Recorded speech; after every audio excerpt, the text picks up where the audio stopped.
අදත් බුකේ රවුමකින් හමුවෙමු. අද දිනේ බුකේ බැලුවම විශේෂයෙන්ම මේ කුමාර ජයකොඩි සහ ඒ වගේම NPP එකේ මේ අනිකුත් පුද්ගලයන් ලාල් කාන්ත කෙරෙහි තමයි බුකේ පුද්ගලයන්ගේ වැඩි අවධානය යොමු වෙලා තිබ්බේ. ඉතින් අපි බලමු මොකද්ද බුකේ රවුමක් යනකොට බුකේ කට්ටිය කියන්නේ මොනවද කියලා. මුලින්ම මාතලන් යකා කියන ගල්අඟුරු වංචාව හෙළි කර බොහෝ පියවරුන් වෙතත් උන්ගේ පියා ඩී.වී. චානක කියලා. ඒ කියන්නේ ගල්අඟුරු වංචාව හෙළි කරන්න කීප දෙනෙක් සම්බන්ධ වුණා. හැබැයි මේ හැමෝටම වැඩිය ඩී.වී. චානක පාර්ලිමේන්තු මන්ත්‍රීවරයා තමයි මුලින්ම මේ වංචාව පිළිබඳ හෙළි කරේ කියලා තමයි මාතලන් යකා කියන්නේ. මෙන්න මේක දැක්කනම් ටිකක් බය වුණා. අපි ඉල්ලා සිටිනවා මේ වගේ මේ පින්තූර හදන පුද්ගලයන්ගෙන් ටිකක් කල්පනාකාරී වෙන්න කියලා.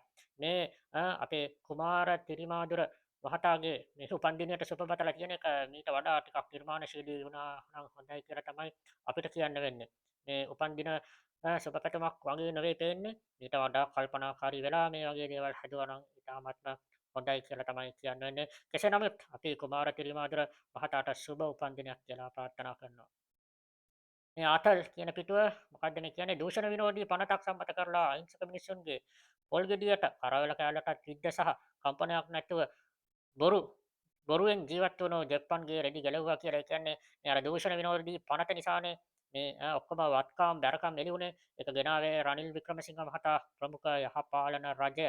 ඉතින් මෙන්න මේකත් එක්ක මේ වත්කම් බැරකම් එළි කිරීමත් එක්ක ගොඩක් කට්ටිය පක්ෂ විපක්ෂ සියලු දෙනාගේම වත්කම් එළි වෙලා තමුන්ගේ නිර්වත ලෝකයට එළි වුණා. ඉතින් මේ ආතල් පිටුව රනිල් වික්‍රමසිංහ මහතාට ඒ ගැන හොඳ කියලා කියනවා.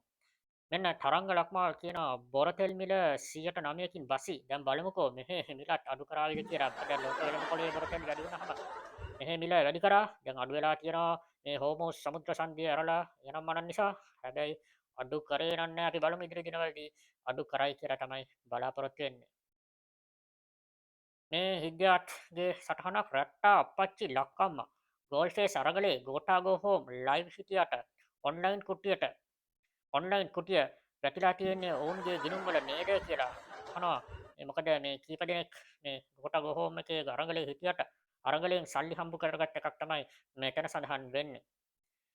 මේ චනිෂ්ක කොළඹගේ සටහනක් මේ තියෙන ෂෝ එකේ අන්තිමට ගහන non stop එක යන්නේ කියලා. ඒ කියන්නේ දැන් මේ ආණ්ඩුව හැම අතින්ම කරදරකාරී තත්ත්වයන්ට පත් වෙලා එතනින් ගියාම කුමාර ජයකොඩි මේ පැත්තෙන් ලාල්කාන්ත දැන් මේ ආණ්ඩුවේ අන්තිම කාලය යන්නේ කියලා චනිෂ්ක කොළඹගේ හිටලා මේ දාපු පෝස්ටුවක්.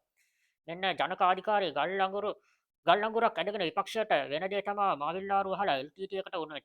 කොනකිනම් කනවා කෑමක් අයෙක් ලොයෙක් නැති වෙන්න කියලා ජනක අධිකාරිය කියන ඒ කියන්නේ ගල් අඟුරු මේ ප්‍රශ්නේ ඇදලා දැන් ඔවුන් අපි දකිනවා ආණ්ඩුව මුල ඉඳන්ම මේ ගල් අඟුරු දේවල් 2011 ඉඳන්ම හොයන තත්ත්වයකට පත් වෙලා තියෙන නිසා මොවුන් කියන්නේ මාවිල්ලාරු අහලා LTT එකට උනේ තමයි දැන් විපක්ෂයට වෙන්නේ ඔක්කොම පරණ දූෂණ ඇදිලා යනවා කියලා තමයි මේ ජානක අධිකාරී සටහනක් දමමින් කියන්නේ.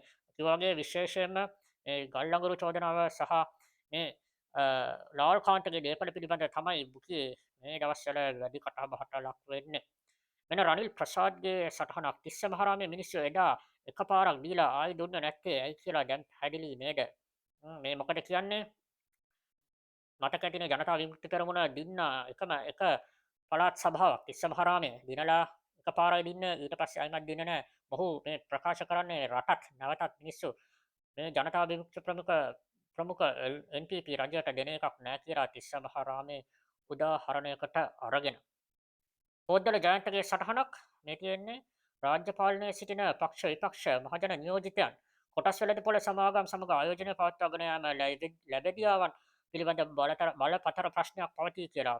ඔය දන්නේ නැති ලාල් කාන්තගේ ආයෝජන තිබ්බා සමහර සමාගම් වලම ඔහුගේ වත්කම් වැඩිවීමත් සමග ඒක කෝටි ගණන් කිව්වට එච්චර නෙවෙයි ලක්ෂ ගාණින් තිබ්බේ. ඒක හිරු ප්‍රවෘත්තිය වැරදියට ප්‍රචාරය කිරීමක්. නමුත් ලක්ෂ ගණනින් කොටස් තිබ්බා. ඒක ගාණේ වැඩිවීමක් විතරයි වෙනස. කොටස් තිබ්බා. ඉතින් මේ පොද්දල ජයන්ත කියන්නේ පක්ෂ විපක්ෂයේ අයගෙත් අපි දන්නවා සමහර සමාගම් වල කොටස් තියෙනවා. ඒවා වැඩි එළියුන්නේ නැහැ. ඉතින් මේ කාටත් මේ සමාගම් වල කොටස් තියාගන්න යුතු නැහැ කියලා තමයි අදහස. ඒක හොඳ අදහසක්. මොකද මේක අනිවාර්යෙන් ලැබියාවන් අතර ඝට්ටනයක් එන්න පුළුවන් දෙයක්. ඉතින් මේක තමයි ඔහුගේ සටහන. මේ JVP යූත් එක ස්තුති කරනවා පරීක්ෂණ අවසන් වෙන තෙක් සත්‍ය තහවුරු වෙන තෙක් මම ඉල්ලාස්වෙනි මාලිමාවට කහපු කතිරය ගැන ආඩම්බරයි කියලා JVP යූත් එක කියනවා. මොකද ඔහු ඉල්ලාස් වෙලා ස්වාධීන පරීක්ෂණයකට ඉඩ දීම සම්බන්ධව JVP යූත් හිතන ආකාරය.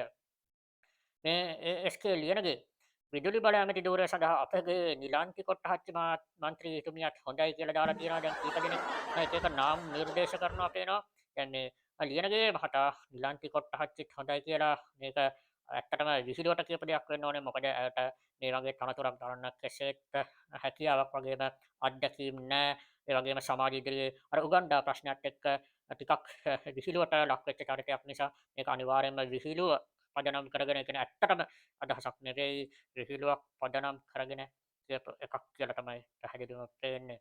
ගාල්ලේ සුමුදු කියනවා ආණ්ඩුවේ ජල කළමනාකරණය කරගැනීමේ නොහැකියාව නිසා වික්ටෝරියා ඉඩේ දිගන කුණ්ඩසාලේ බලගොල්ල ජනතාව දැඩි පානීය ජල අර්බුදයක අපිට ආරංචි වුණා. මේ පහුගිය දවස්වල මේ බාල ගල් අඟුරු ප්‍රශ්නත් නිසා ජල විදුලිය වැඩියෙන් නිපදවීමට යාම නිසා මේ ජලාශවල ජලය යොදාගෙන තියෙන්නේ. ජල විදුලිය නිපදවන්න. ඒ බාල ගල් අඟුරු වලින් වෙන අඩුව පුරවන්නේ. හැබැයි අනිත් අතට මෙන්න සමහර ප්‍රදේශවල ජනතාවට පානීය ජල අර්බුදයකට මුහුණ දීලා කියලා තමයි ගාල්ලේ සුමුදු පවසන්නේ. මේ දිනුරි උදාරා ජයතුංග ප්‍රකාශ කරන්නේ අරයා මණ්ඩේ පාර්ලිමේන්තු ඒද කියලා. අරයා කියන්නේ ඉතින් අන්හන්න ඕනේ කවුද කියලා. අරයා කියන්නේ වෙන කවුරුත් නෙවෙයි. ඉල්ලා අස්වෙච්ච බලශක්ති අමාත්‍ය කුමාර ජයකොඩි පාර්ලිමේන්තුවේ අපි දැක්කා විශ්වාස භංගයේදී ලොකු කතා දෙනවා. දැන් ඉල්ලා අස්වෙලා ඔහු පාර්ලිමේන්තුවට මුහුණ දෙන්නේ කොහොමද කියන ප්‍රශ්නය තමයි මේ උදාරා අහන්නේ. මේ රියලිටි යථාර්ථය පේජ් එක ලාල් වැඩේ පටන් අරගෙන රුපියල් 1,43,000ක සොරකුම්පත් කෝටි 38ක් ලෙස දන්වා හා අසත්‍යවත්කම් ප්‍රකාශ සිදු කරමින් කර බොරුවට එරෙහිව කේඩී රාල්කාන්ත හිරු නාලිකාවට එරෙහිව බිලියනක එන්තරවාසියක් අපි ඉස්සල්ලත් කිව්වා වගේ ඒ හිරු නාලිකාව එතන වැරදි ගණනය කිරීමක් කළා තියෙනවා. උන් අර කියන කොටස් වල මුළු මුදල කොටස් වලින් නැවතත් වැඩි කරලා තියෙනවා. එතන වැරද්ද වීමක් සිදු වෙලා තියෙනවා. එන්න ඒක නිසා කේඩී රාල්කාන්ත බිලියන 10ක් වෙලා එන්තරවාසියක් වෙලා තියෙනවා. අපේ ප්‍රශ්නේ තියෙන්නේ එන්තරවාසි නම් ඉතින් කීප දෙනෙක් ඇරියා අපිට මතකයි චතුරංග අබේරත්නත් වරුණ රාජපක්ෂට හැරිව එන්තරවාසියක් ඇරියමයි ඒකෙනින් හාට සිද්ධ වෙච්ච දෙයක් නෑ. කෙසේ නමුත් වත්කම් ප්‍රකාශය එළි වෙලා තියෙනවා. පැහැදිලිවම මේ ලාල්කාන්තට මේ කියන කෝටි ගණන් 38ක දෙයක් නැති වුණාට කෝටි 7-8ක් වගේ ලොකු පෙන්නුවට වඩා ලොකු වත්කම් ප්‍රමාණයක් සහ සමහර දේපල අත්පත් කරගත්ත පිළිබඳ සෑහෙන සැක සංකා තියෙනවා. මේ නන්දසිරි සිල්වා ඉල්ලීම් දෙකක් දිනනවා. හර්ෂගේ කුලී පනත විදුලි ඇමති ඉවත් කිරීම තව තියෙනවා. ඒවත් දිනනවා සත්තයි කියලා අර කුලී පනතක් ගෙනාවා. කුලීකරුවන්ටත් වගේම ඒ කුලී ගෙවල් හිමියන්ටත් කිසිම වැඩක් නැති පනතක් ඒක ආණ්ඩුව ඉල්ලාස් කරගත්තා. ඒ වගේම මේ විදුලි බල ඇමති ඉල්ලා අස්වීමත් මොහු මේ දිනුමක් ලෙස සලකනවා. මේ තවත් ඉරංග මෙන්ඩිස් කියනවා මේ ලාල්කාන්ත වටා තමයි අපි කිව්වා වගේ බුකිය මේ දවස්වල කරකෙන්නේ. නන්දනගොඩ දෙනක සීයයි ලාල්කාන්ත බින්දුව මේ ඔහුගේ වත්කම් සහ මේ දේපල නිවස් එළිවීමත් සමගම ඉරංග මෙන්ඩිස්ට හිතන එක නන්දන ගුණතිලක ඉතාමත්ම අල්පේච්ඡ නිවසක්වත් හරියට නැතුව නියම වාමාංශිකයෙක් වගේ ජීවත් වෙද්දී මේ බොහොම අමාරුවෙන් ජීවත් වෙනවා කියපු ලාල්කාන්තට සුරසප මාලිගා මෙන්න ඉරංග මෙන්ඩිස්ගේ ලකුණු දීම. මේ අරවින්ද අබක්කල ඉස්සර හිඟන්නෝ කිව්වම මල පනින්නේ ගෙප්පන්ට දැන් කෝටිපතියෝ කිව්වම මල පනිනවා. කුරුරු සසර අප්පා. මොකද දැන් මේ සල්ලි තියනවා කිව්වහම ඒ වත්කම් ප්‍රකාශ දැන් එළියට ඇවිත්ලා දැන් ගෙප්පන්ට කෝටිපතියන් කිව්වම මල පනින්නේ තවදුරටත් ගෙප්පන් හිඟන්නම් නොවේ කියලා තමයි මෙතන සඳහන් වෙන්නේ. ඒ ටික තමයි අද දිනේ බුකේ රවුමක් ගියාම අපි දැක්කේ. අපිත් එක්ක ඕගොල්ලන්ට මේ ටික තමයි ගෙනන්න ඕනකමක් ලැබුණේ.